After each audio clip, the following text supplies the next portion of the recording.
Hey everyone, thank you so much for joining the Behind Company Lines podcast. Today we have Edward Fernandez, President and CEO of 1031 Crowdfunding.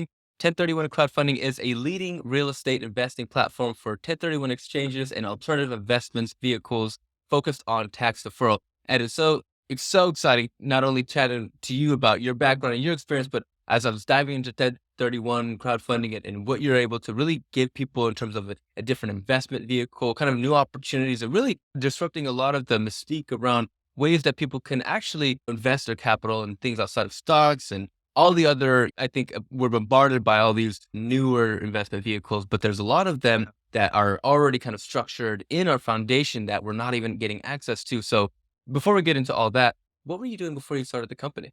Boy, great question. Boy, I can tell you, I used to be a produce manager at a health food store. So I was counting tomatoes and lettuce, right?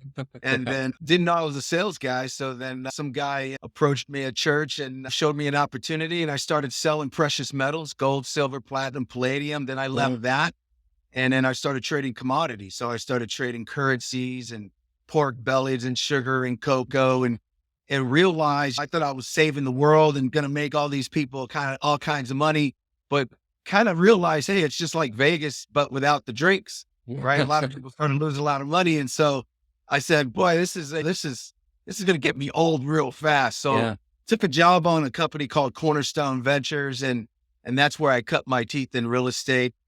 Was there for 14 years working as a guy on the phone. And at the end of the day, when I got done, I was the senior VP of creating products. And that's what actually helped me understand this entire industry. And then I decided to just start doing it on my own. And I think what I read is Cornerstone was more in terms of like real estate investment for more commercial, right? And what are some of the different mechanics of, say, investing in more commercial versus like residential? What are some things that we may not be aware of outside of obviously their general function? But is there any difference in the way we secure one of those properties that we may not be aware of? Well, it's really different, right? So if you buy a house and you're buying a house for an investment, you're dealing with one tenant, and that one tenant, you're going to underwrite that one tenant. Do they have a job? What's their credit score? Sure. What's their debt, the income ratio? Can they afford the rent? Are they just good people Yeah. compared to like an apartment building? An apartment building, you're going to go through the same thing, but you're going to go through it 300 times, right? Right. Because you may have 300 units. And so it's more labor intensive to Yeah. do an apartment building compared to doing 5 or 6 houses. So it's apples and oranges, really, even though Yeah. it's all real estate. Yeah. And just in regards to 1031, obviously for the context sake, I would love for you to describe kind of the vehicle and the tax code and what it really allowed you to do. But really and think about, what I'm curious about is how underutilized is something like a 1031 for the average, say, investor who maybe is investing and maybe has a large pool of money, is investing in Robinhood and all these other different stock markets and exchanges. Yeah. But there's a lot of value. There's almost undeniable value of real estate because it can't be created and it can't be reproduced. So please, for context sake, describe 1031 and how underutilized it is. Yeah. So 1031 is an IRS code, and it allows an investor who has an investment property that has been held for a minimum of 2 years or greater to sell that property and defer your taxes. And so let's say I bought a property for $500,000 and I sold it for 2 million. Well, my tax bill is on the 1.5 million, but if I do a 1031 exchange, I don't pay the tax. I get to invest the entire 2 million and defer my taxes. And I say defer because it doesn't eliminate. The Yeah. term that we use here for 1031 exchanges is you have to swap until you drop.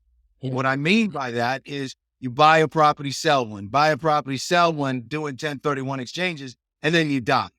Well, Yeah. when you die, whoever you're leaving your money to gets it all tax free. That's why you see a lot of wealthy individuals are really real estate people because they never realize the tax. And then when they pass away, they hand all this wealth over to their kids tax free. So that's why 1031 exchanges is so important when it comes to the real estate segment of our economy.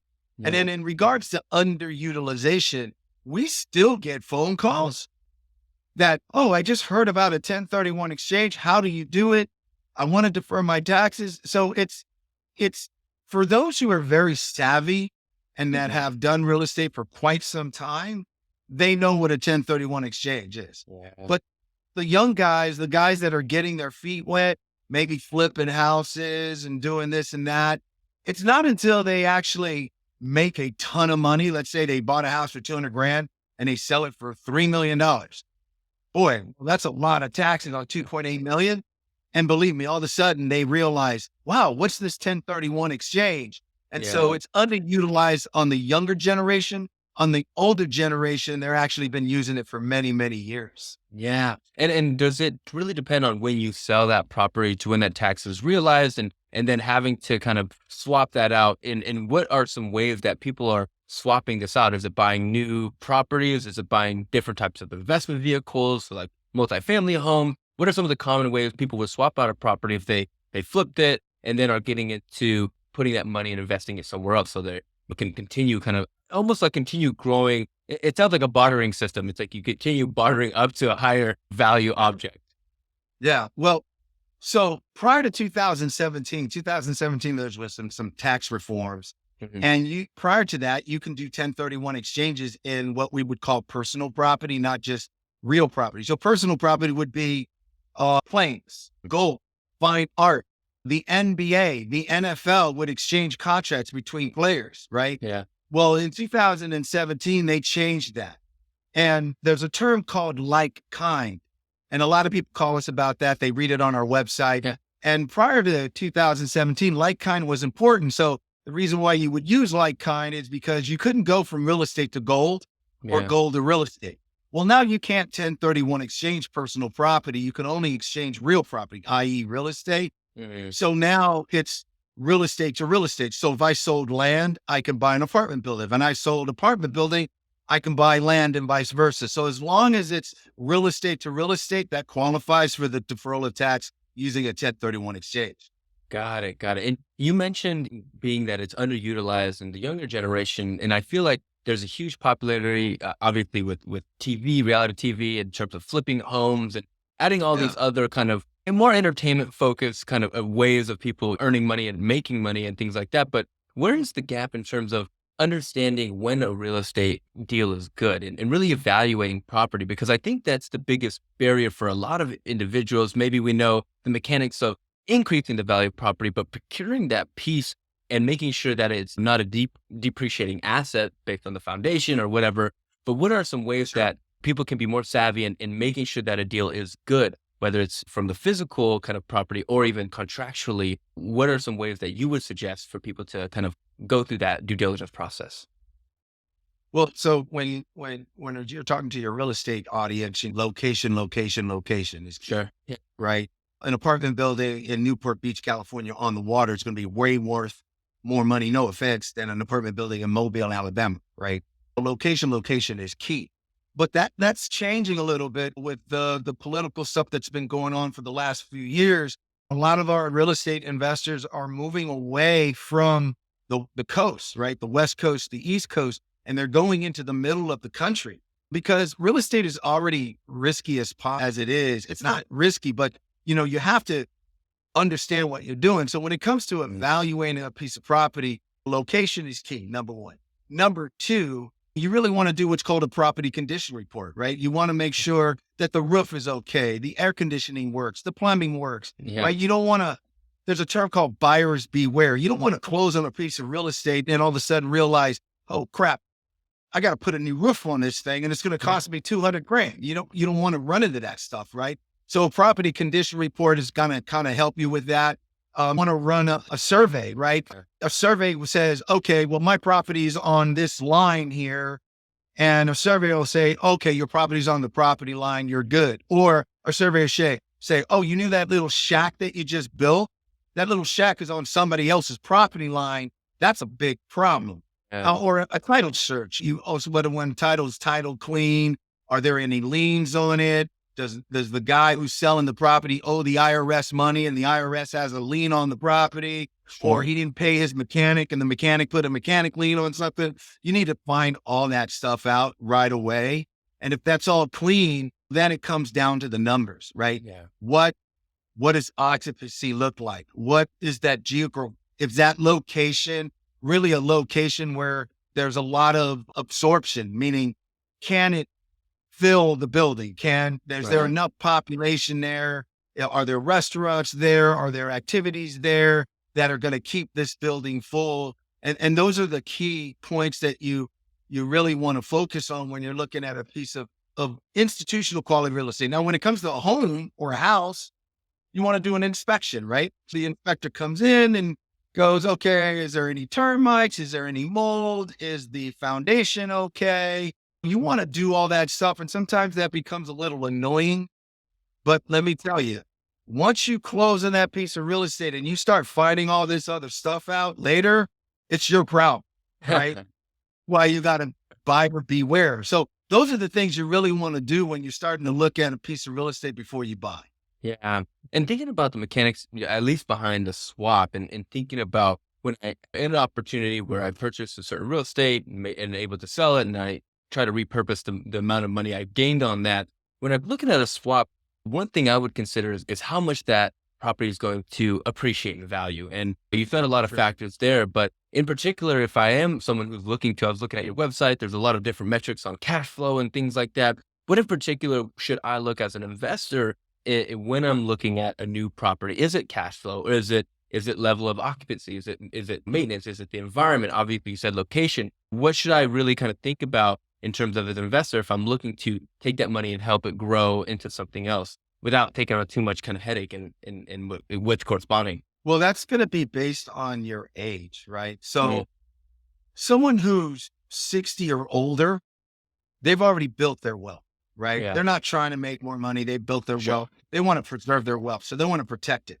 Yeah. So someone like that is probably going to go buy a Walgreens, a Starbucks, a McDonald's, a Taco Bell, something like that, where the tenant is an investment grade tenant on the New York Stock Exchange, and they're guaranteeing the cash flow, right? So Mhm. you're just coupon clipping. It's kind of like a bond. Hey, every time you Sure. drive by Walgreens, just know that's just like a bond. You're protecting your principal, and you just want the cash flow from it. Yeah. When you're younger, when you're kind of in your 30s, 40s, and 50s, and you're still growing your wealth, you want to be focused on like multi-tenant type assets, like apartments or senior housing or self-storage or industrial real estate, where Yeah. if a tenant moves out, let's say the tenant's paying $1,000 a month, all of a sudden the new tenant comes in and it's paying $1,200 a month. You got the ability to mark rents to market, and that creates value. So real Yeah. estate in the multi-tenant area is really based on the cash flow it produces. The more cash flow it produces, the more value it has compared to a Walgreens, where you're negotiating a contract with Walgreens, right? They have a Right. ticker symbol on the New York Stock Exchange, and Walgreens says, hey, we're going to do a 15-year contract, and that 15-year contract, you're only going to raise our rents 3 times, and that's going to be every 5 years. And every 5 years, you're going to only raise it by 5%. Well, that Yeah. can't keep up with inflation, right? Right. Compared to multi-tenant, which can, especially now in this environment, which we're in an inflationary environment, rent is through the roof. And I promise you, those guys who own those properties are worth a lot of money because of that rent. Yeah. Yeah. Thinking about as a younger investor and really in understanding real estate and really gaining not only an understanding but a foundation, or even say if I'm working in real estate, how are you able to kind of grow and expand the network to what you have, at least that 1031, where you have a bunch of homeowners, you have a bunch of individuals who come to your platform, who trust your business. How are you able to do that in an industry that, say, isn't necessarily on the cutting edge of technology, meaning that a lot of it's more of a marketplace like a Zillow or a Trulia, where it's more like buy and sell exchange, almost like an eBay, versus kind of a community or network of people who are doing this actively? How have you been able to build that without the introduction of, say, a large community in technology and things like that? Well, so we're unique in that way, right? What we do is we provide a solution to a problem, Yeah. right? As long as you can provide a solution to a problem, whether you're in real estate or you're in technology, whatever it may be, if you're solving somebody else's problem, they're always going to come, Yeah. regardless of what you're doing, right? And so what we do is we solve the problem. We solve the problem for investors. They go, because a 1031 exchange, I didn't get into details of it, but a 1031 exchange has 45 days to try to find something. If you don't find something in 45 days, you automatically pay the tax, right? And 45, it's not like 45 days. It's 45 calendar days, not business days. Holidays count, weekends count. And believe me, 45 days to go get a real estate broker, to go put offers on a property, to get the property under contract, to do the due diligence on the property, it's hard to do. If people panic in that 45 days. So what we do is we already buy the real estate. The property's already purchased. We've done all the due diligence on the property. And all you got to do is say, I like that, and that. And in 5 days, you're done. Yeah. So see, we're solving a problem because some of these people, look, we get people that come to our website that have $15 million exchanges. Yeah. Their tax bill may be $6-7 million. And they got 45 days to figure this thing out. So when they call us and we go, hey, we got a solution, we can do it in 5 days. They're like, oh, let's do it. That's what we do. We solve that problem. Yeah. When does that 45 days start? That 45 days starts as soon as you close the property. So when the property closed and title changes, let's say I sold it to you and all of a sudden, Julian, it's under your name, tick, tick, tick, tick, tick, that 45 days start. Yeah. And people start panicking. We get phone calls. I got 10 days left. I got 7 days left. I got 5 days left. I got 2 days left. And they're panicked. So we solve that problem. And as long as you're a problem solver, people are always going to come. Yeah. What is it in terms of, I don't know if this is too in the weeds, but when I'm holding, say, that amount of liquidity, where do I typically hold that as an investor? Say it's a $20 million property.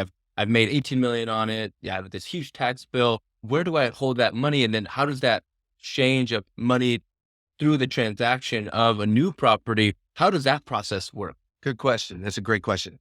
So in order to do a 1031 exchange, one of the most important things, if your listeners don't get anything out of this whole thing, put this in your pocket.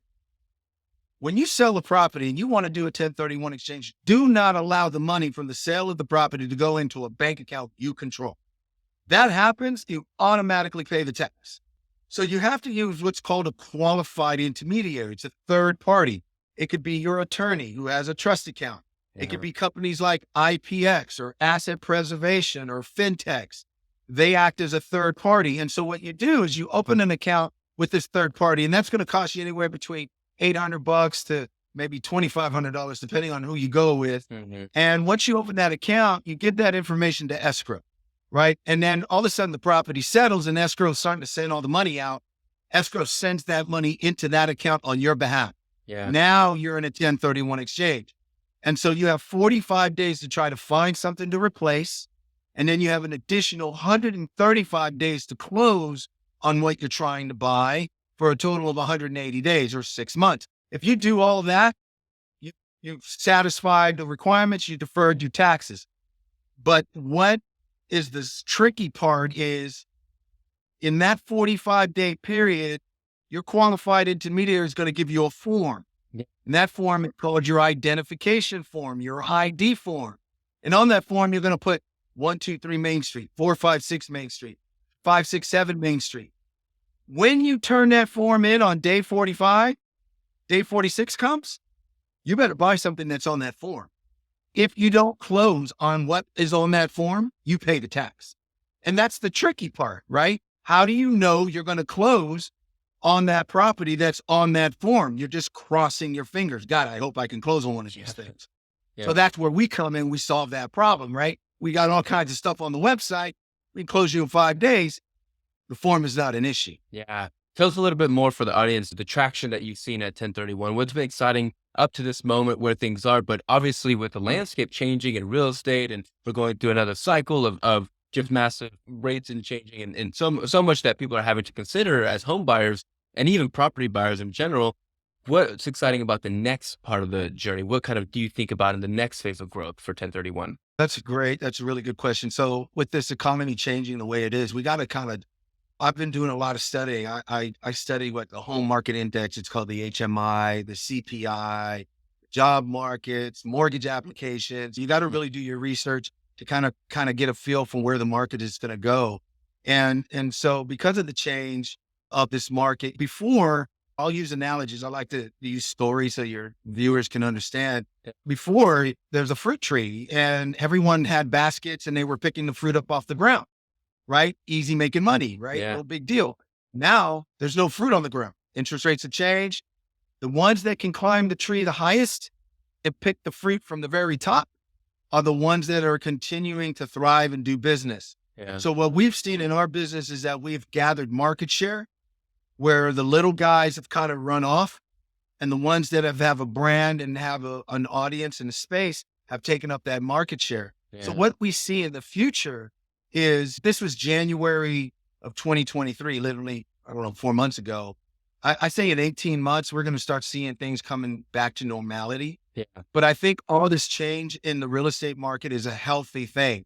Yeah. Millennials cannot afford homes right now. There's no way that the young millennials can afford a home. You cannot put 3% down on a property and then leverage 97% on the property at 7% interest rates. Yeah. That's why the millennials they're renting, they're going and living with their mom, they've got roommates. Yeah. They just can't afford to buy a home. So we need the home prices to come down, right? So that the young people can go and buy a house, Yeah. right? That's going to keep a healthy market. But I see that happening in the next 18 months or so, where the real estate market's going to change. For us, as far as 1031 crowdfunding, we're going to launch a REIT, a real estate investment trust.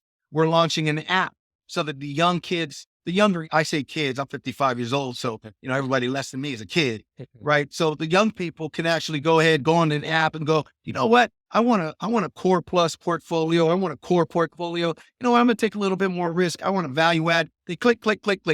Yeah. Their money moves in, and now they're invested in a portfolio of real estate to help them start learning how to invest in real estate. So those are the things that are coming up in the future.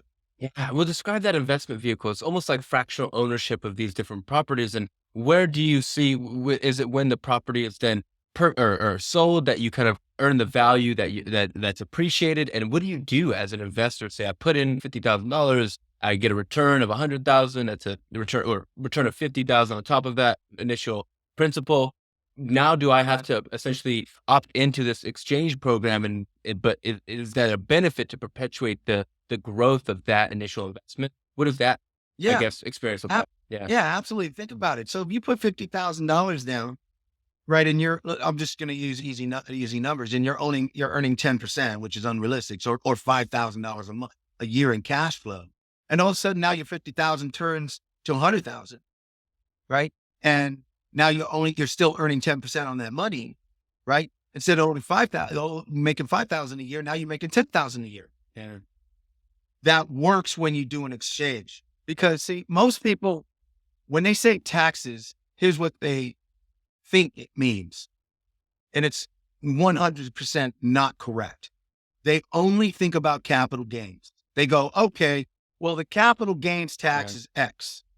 Well, in stocks, that's true, right? In stocks, bonds, that's true. In real estate, that's not true. In real estate, you have 4 different taxes, right? You have federal tax, cap gains. You have state cap gains if you're in a state that does have cap gains tax. Then you have depreciation recapture, and then you have net investment income tax. Wow. So federal is 15 to 20. If you're in California, state is 13. So that's 28. Then you've got depreciation recapture tax, which is 25%. Then you've got net investment income tax, which is Obamacare, which is 3.8%. You could be as high as 55% in taxes. So if I sold a property for $10 million, I'm giving the federal government $5.5 million of my $10 million. Why wouldn't you do a 1031 exchange? Yeah. Why do people typically not do it? Is it a timing thing typically? Well, no, most people don't know. They're not educated enough to realize what the tax bill is. Yeah. So every time somebody calls me and says, I'm thinking about paying the tax, but I really want to understand the 1031 exchange. And I said, okay, well, help me understand what you mean, the tax. First thing that comes out of their mouth, capital gains. And I tell them, well, you're wrong. And then I start saying this and this and this. And then they go, oh, crap. Okay, I want to do an exchange. Yeah. Right? Yeah. And I say, go talk to your CPA. He's going to confirm it. So it's just a lack of education, because people are normally selling stock or bonds And stock and bonds are just capital gains tax, right? Yeah. 15 to 20%. No brainer. When it comes to real estate, it's a whole different ballgame. Yeah. Thinking about the company just more broadly, what are outside of the market changes and having to stay up to date there? What are some of the biggest risks that you see 1031 taking on, whether it's today or in the near future? Legislation risk, Yeah. stroke of a pen, right? Yeah. The current administration right now is always going after 1031 exchanges, right? They're saying, hey, the wealthy is the wealthy, and we're gonna stop these guys from swapping until they're dropping, and we want to get rid of 1031 exchanges. That's the risk we have is legislation risk, and no one can quantify that, right? I could put risk into a spreadsheet and easily assess whether it's something I want to do or not. But a stroke of a pen, you can't. Yeah. And the funny thing is that if 1031 exchanges went away, we would lose 350,000 jobs like that. Really? Right? Not good for the economy. Yeah, because think about it. Think about it. What's involved in a 1031 exchange? Okay, well, you've got a real estate broker, right? You've got escrow, you've got title, you've got third-party reports, right? You got mortgage brokers, right? That's all these jobs that are involved. You got qualified intermediaries, you got guys like me, right? These are all jobs that are tied and intertwined into 1031 exchanges. Yeah. And if you get rid of exchanges, those jobs are gone. And that's not good for the economy. So you just got to educate. You got to educate the senators. And once you educate the senators, they go, oh, we don't want to do this. They're always trying to get rid of 1031 exchanges. But to answer your question, it's really legislation to risk. Well, it seems as though the problem isn't necessarily limiting the ability of a 1031, but it's mainly giving more access ramps and on ramps to being able to be involved in this type of exchange ecosystem, because it really kind of then, I think, what function as the vehicle that they're meaning to, which is giving wealth to a majority of people, but it really is the on ramping that is the biggest barrier rather than the limitation. At least from from my perspective, I'm not sure if you have a difference of opinion there. Yeah. Well, so I tell you a little bit about myself. I grew up poor. I grew up with food stamps, government cheese, and powdered milk. I know what it is to be poor and on welfare. I know that. But you know, you have to choose whether you're going to stay there or not. That's the bottom line, right? Are you going to stay there or are you going to do something? And I chose to do something, and here I am today. But I understand what it is not to have, and I understand what it is to have. Right. And then there's people in the middle, right? And we can go into all kinds of other stuff, but that's not for this show. But I think it's just, as an entrepreneur, it's scary. It's scary to take risks. It really is. It's not for the weak. I mean, you cannot be an entrepreneur and be weak. It's just not going to happen, because you don't know if you're going to eat. You don't know. No one's writing a paycheck for me. Yeah. I'm not coming in office and expect somebody to pay me. I'm paying myself, right? Then I got 29 families that I'm responsible for, and I got to make sure I write the check for them. So I get it. I know it's the on-ramping, and it is an opportunity. Look, there are guys out there that should have opportunities that don't. And so one of the focuses for our company is to actually give those opportunities, right? Educate those young people. Let them know, hey, it is possible. Yeah, you can do this. Yeah, you are smart. Yeah. Because just because you have a college degree doesn't mean you're automatically going to get a good job. It Yeah. doesn't mean that, Right. right? So we actually go out and, like, for me, I hire kids right out of high school. Yeah. I don't expect them to have a degree and all that other stuff. For Yeah. me, it doesn't mean anything. Are you a hard worker, and do you want to learn? So I've got kids here, 18 years old, right out of high school, get a security license, and they start crushing it because they want to make something of themselves. Yeah, it's definitely personality traits, quality. It's a lot of the vision, the value, it's the motivation. There's so much that incorporates the entrepreneurial mindset in the ability to, I guess, not let risk affect the emotional state as you're moving forward, right? Like that's the biggest, that for me at least, that's been the biggest hurdle. And I think for others as well. If everything goes well, what's the long-term vision for 1031? God, long-term vision. We're looking at the billions here, but that's what we're looking at. We're looking, I've got an office in Texas. The next one is we're going to open an office in Miami or Coral Gables. And we're going to go, the Latinos need to understand what this is all about as well. Right? Yeah. Miami is the gate to the Latino world, right? Yeah. So I have I have my son, my daughter, my nieces, my nephew, my wife, they all work here, right? And a lot of them are fluent in Spanish. We're converting our website into Spanish so that Yeah. if somebody catching 1031 exchanges in Espanol, they can see it in Spanish, right? We're going to have Spanish people picking up the phone, right? So that we want to broaden the scope of who can get involved in this wealth creation Yeah. by utilizing the tax rules. And a lot of Latinos don't know that. So Yeah. that's what's in the future, right? Yeah. It's the future for that. The Latinos, the minorities don't really understand how to create wealth. And my job is to help them understand it. Yeah, I love that, and this is gonna move into my next section. I call it my founder FAQ. So I'm gonna hit you with some rapid fire questions, and we'll see where we're gonna Okay. go. And I have something for that, but I'm gonna wait on that one. Okay, First let's go. question. The first question I like to always open it up is, what's particularly hard about your job? Whew, that's a great question. What's hard about my job is I juggle so many balls in the air that, and I'm such a control freak. What's so hard is to delegate, right? Hey, you're good at this. Let me give you that. You're good at this. You're good at that. That's why my wife is the COO, Yeah. and she does that very, very well, Yeah. right? So what's hard for me is to delegate. So I trust her. I give her all the stuff, and then she delegates it for me. But delegation for a control freak, very difficult. I could definitely see that being a challenge, myself included. Just thinking about, you talk about Latinos needing just like, I think it's, for me, it's a barrier of access of resources and information. Because outside of that, the mechanics, the discipline, the work ethic, all that is really just ingrained a lot of into the culture of I Yeah. think, I mean, my family included, but also I think my counterparts as well, my peers. But how much of the tax code is underutilized, not only in a 1031 sense, but I guess in a broader sense of how much we're not understanding the implications of what certain tax laws can actually benefit the money that we're making or the money that we're distributing, or even just like one thing I learned recently is hiring family to be a caretaker if they're someone that can't necessarily physically work in a 9-to-5 environment, but using that as a way to maintain the wealth in your ecosystem. How much of those tax laws are being underutilized, and what's something that we can take now and start implementing at least proactively rather than at the end of the year when our taxes are due? Yeah, a ton. Look, a ton, man. It's sad to see that Latinos, minorities are really not that educated. And there are a lot of ways, especially number one, W-2 wages versus 1099, Yeah. right? W-2 wages, here's what you're doing.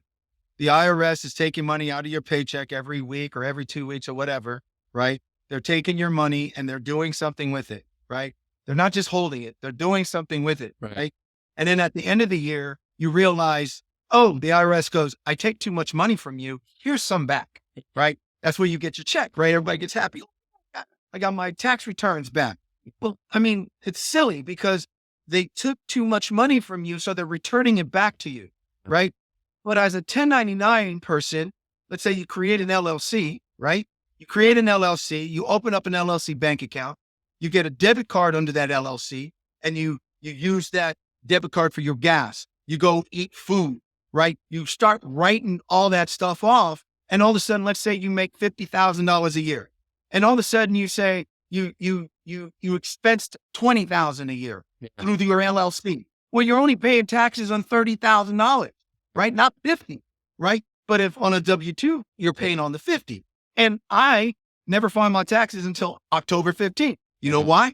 Because I am not going to let the IRS use my money, right? I'm going to wait and say, well, Mr. IRS, I am going to pay you only what I owe you, and here's your money, right? Yeah. So the lack of knowledge, there's a lot of things that people can do to help save money from taxes, especially if you live in California, New York, and New Jersey, Chicago. I mean, the taxes are through the roof.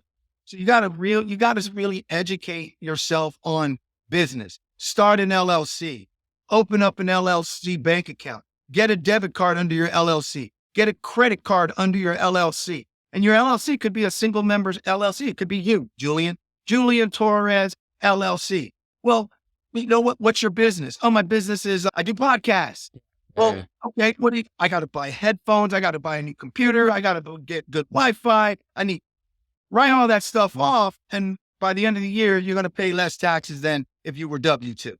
I mean, that's simple, right? Yeah. But most people don't understand that stuff. Yeah. But how does that, what are the implications of that when you say go to purchase a house and need to be qualified for a loan and say you expense all this and now your income looks way less than it was? What are some things, maybe even programs that help kind of bridge the gap between not allowing all your income to go towards taxes, then get paid back at the end of the year when it's really not valuable at that point in time? It's really valuable Sure. incrementally. What are the implications of that, and how much should you be aware whether it's getting resources like a CPA or programs out there to help kind of bridge that gap between the actual realized income you made and securing a loan to actually bring yourself into purchasing a property if you're not able to with the liquidity sense? That's a great question. So you know what?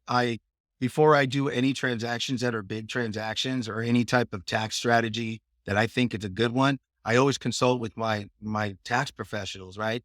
And that takes money, right? Unfortunately, H&R Block, TurboTax is really like what people really use, but there's a Sure. value when you use a CPA, right? So let's say, Yeah. hey, Julian, I want to buy a house. I'm thinking about doing this LLC.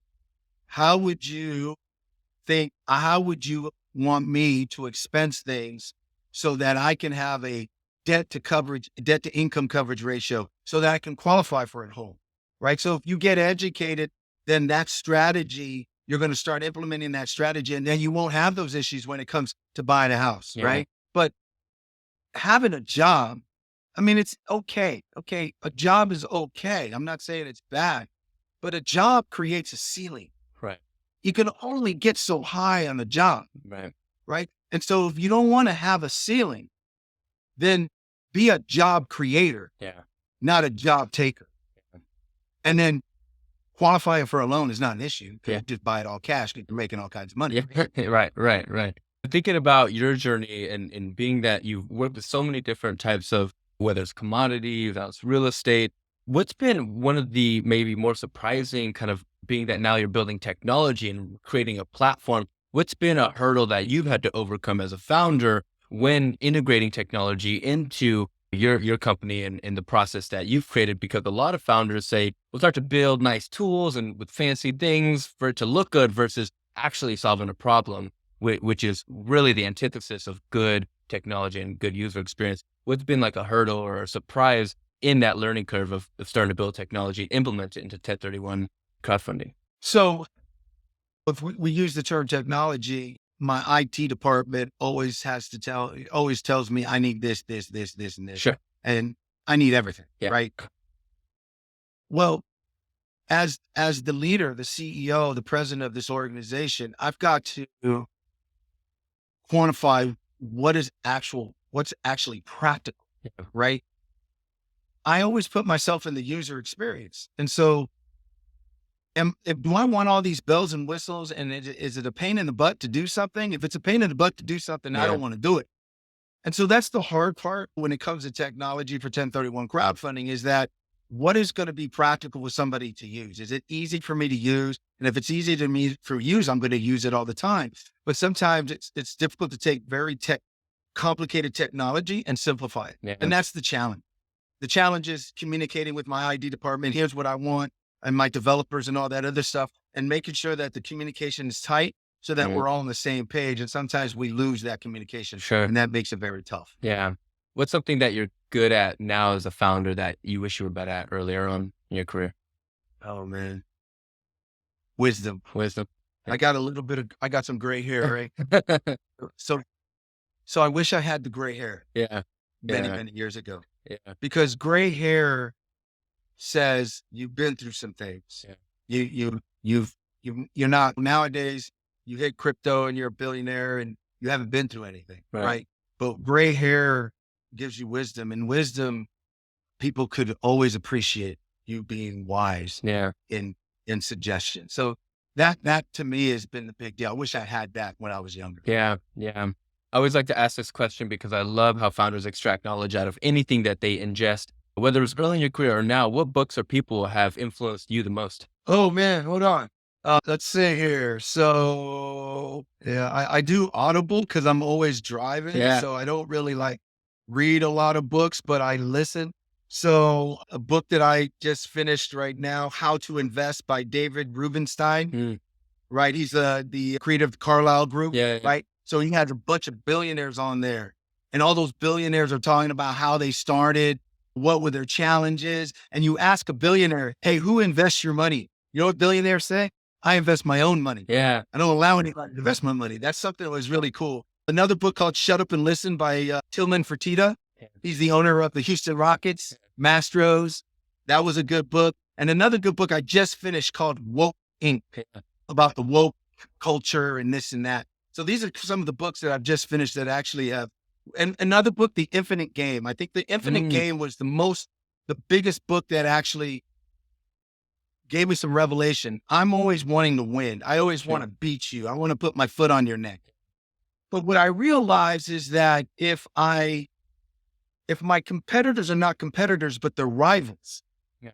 right? A rival will make me better. And if I can outlive a rival, if I'm here 50 years and you're only here 10 years, by default, I win. Right. Right. That book, The Infinite Game, actually gave me a lot of revelation of how to run my company. Yeah, you're the second founder who's out of the 200 that I've interviewed who've been able to, or who have suggested that book, and really was just about that whole mindset of like, there's sometimes never an end goal, or there's never like a bookmark to finish a chapter. You almost have to like create this system in your head to continue pushing yourself to keep producing and almost create an artificial environment for you to see success. So I love that when I'm going to dive into that. And I love asking that question because I love sharing it with our audience, and they have a really cool, comprehensive reading list. But last little bit, I know we're a little bit over time, but I had such a fun time chatting with you. So I appreciate you taking the time. Last little bit is, did we leave anything on the table? Is there any question I didn't ask you that I should have? Anything that we did talk about that you wanted to chat about? Anything that we left on the table here today, Ed? No, I just want to say thank you for taking the time. You're a young guy. You look like you're doing your thing. And for your listeners, you know what? All I can say is this: do not allow anyone to tell you you cannot do something. Yeah. Because the impossible is possible. Yeah. All you got to do is put your head down and do it. Yeah, I love that. It's a great final sentiment. And last little bit, Ed, is where can we find you as a founder? Where can we give you support, be a fan, give us your LinkedIn's, your Twitters? Where can we be a fan of not only you, but also 1031 crowdfunding and what you're building today? Yeah, so you can go to 1031crowdfunding.com, right? Call 844-533-1031. I don't do social media, right? I learned a long time a breaching whale is easily harpooned. Right? So I want to stay on the DL, right? So I don't do social media, but my marketing team, we have Twitter and IG and all that other stuff. Just go to 1031 crowdfunding. You'll find it. Amazing, Ed. It's been such a pleasure chatting about your background, learning more about you and your experience, but really all the things that we can use as maybe investors looking to break in, or people who currently own properties and what they're trying to do with it to make sure they're making their money grow and really expand upon their initial investment that they've seen and made. And I'm so excited to see what you build now, but where things are going to the future. So thank you again for being on the show, and I appreciate you taking the time, and I hope you enjoyed yourself today. No problem, Julian. Hey, thank you so much for having me, bud. Of course.